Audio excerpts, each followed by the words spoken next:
Next on the agenda, which I didn't mention initially, is a commentary from the two congressional offices. We have Gabe Zimmerman here from Gabrielle Giffords' office, and he's going to give a statement about her position on this issue. Gabe? Hi, thanks very much for inviting us to be here today. And there's a lot of important things being said, and I'm taking very careful notes. I'm going to make sure she gets all of it. You know, this is an important discussion to have. She gave me a statement that she'd like me to read today, which I will.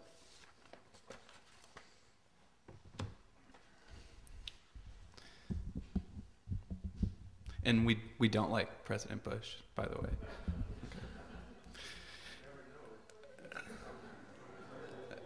Please give me a chance to talk before you start. Okay. I regret that I can't be with you in person.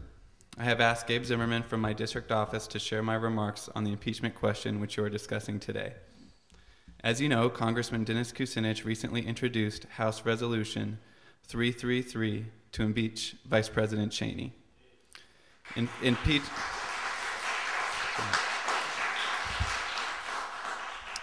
Impeachment is one of the most powerful actions possible by the House of Representatives, punishing high crimes and misdemeanors. I do not take this matter lightly. I respect my colleagues' legislation and will give it serious consideration if I have an opportunity to vote on its passage, preserving the U.S. Constitution and maintaining the important checks and balances in our democratic system demands strong congressional oversight of the executive branch. We talked a lot about that today. In fact, the House Committee on Oversight and Reform, of which I am not a member, has been conducting hearings on many questionable policies and actions of the Bush administration.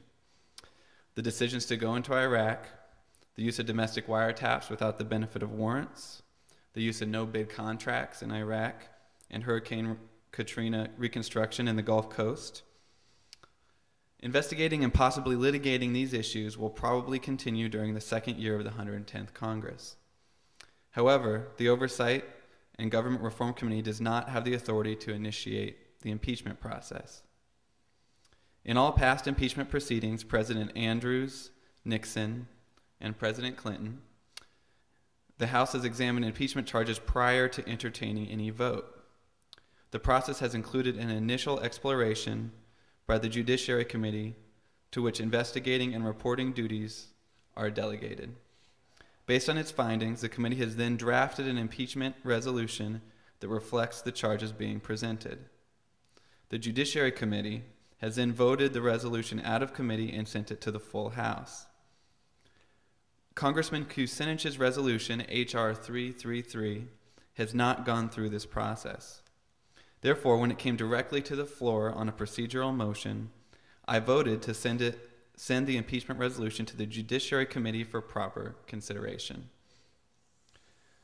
There are serious allegations about the Vice President's actions over the past 7 years, and Congress is trying to repair some of the damage. I'm working hard to change the direction of the country and correct mistakes of the Bush administration, particularly in Iraq. If the measure passes the Judiciary Committee and is referred to the floor for final passage, I will review the measure very carefully.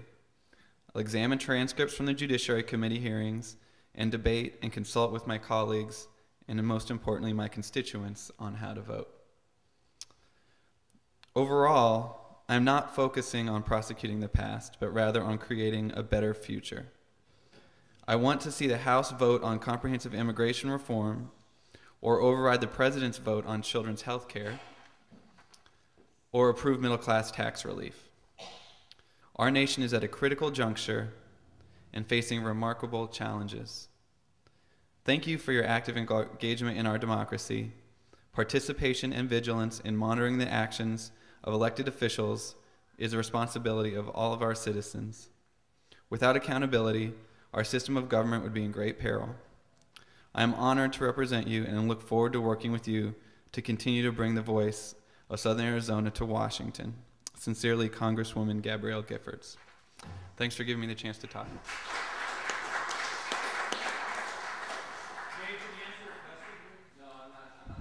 I was going to bring that up, is that the position has been presented, but Gabe is not in a position to start answering the questions for the Congresswoman, because there are going to be plenty of questions and answers that will be going back and forth very shortly.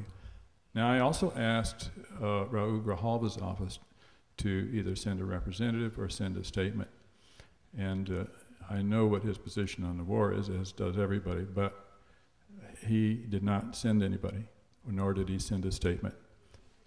Hi, my name is Mike Bryan. I blog at blogforarizona.com. And I just wanted to clarify the legislative record here a little bit. H.R. 333 came to the floor and was given a vote to table, which essentially kills the bill. It postpones any consideration of the bill permanently. And that was voted on by our representatives, and Grijalva voted not to table it. Giffords voted to table it. It looked like the measure was going to succeed, that the bill would be tabled, and the Republicans decided that they really didn't like that. And so en masse, about 140 of them came over and changed their votes to keep it on the floor. And that prompted the leadership of the Democratic Party to then make a resolution to send it to the Justice Committee, which is where it went, and Giffords and Grijalva both voted to send it to committee. So the statement that Giffords sent here saying that I think it should be handled in the Justice Committee, and that's what I voted to do, omits the fact that she first voted to kill the bill outright. And she does need to answer for that, I think. And so I would like to hear back from Ms. Giffords why she voted to kill H.R. 333. My name is Dick Kaiser. I'm going to make a couple of comments here because they're historical and they're local. A little less than 3 years ago, a group of intrepid folk who believed impeachment was the only salvation got together in central Tucson and were meeting on a regular basis. Some of you actually may be here, were part of that, I'm not sure. There were only 5 or 6 of us. But we were on the cutting edge of something because nobody was really talking impeachment at that point. What did we do? We went to all the public events we could, and we got 300 signatures from local Tucsonans to petition members of Congress, Colby and Grijalva, to submit articles of impeachment. And with those 300 signatures, we actually took them to Congressman Grijalva's office, and this may shed some light on why he is not here today. His office essentially refused to accept them. So, refused to accept them. We eventually, after waiting and waiting and waiting, the refusal wasn't we refused to accept them, they wouldn't accept them. You know, they wouldn't make an appointment with us so we could actually hand them over. So 2 of us showed up one day and asked to speak to someone at the counter at the office, and somebody came out without word and took them and just turned on her heel and walked away. In any event, Tucson has a reason to be proud about where we've been so far. So I guess my point would be, rather than going on further about history, that what would I be recommending, and I'm recommending that phone calls are okay, letters are okay, but we need constant exposure at our members of Congress office with picketing, with signs out. So every day. My concern is that the people I elected are not listening to me. My government is not listening to me. I stood on the streets before the war. I'm not an idiot. And I don't think anybody in this room is so stupid to believe half of what we get in the media. And my question is, why can't the American people, and are there laws that hold us, are there laws that allow us to take control? If our Congress people and our senators are too busy worrying about their politics and whether or not they're going to be elected again, why can't the people of the United States force impeachment?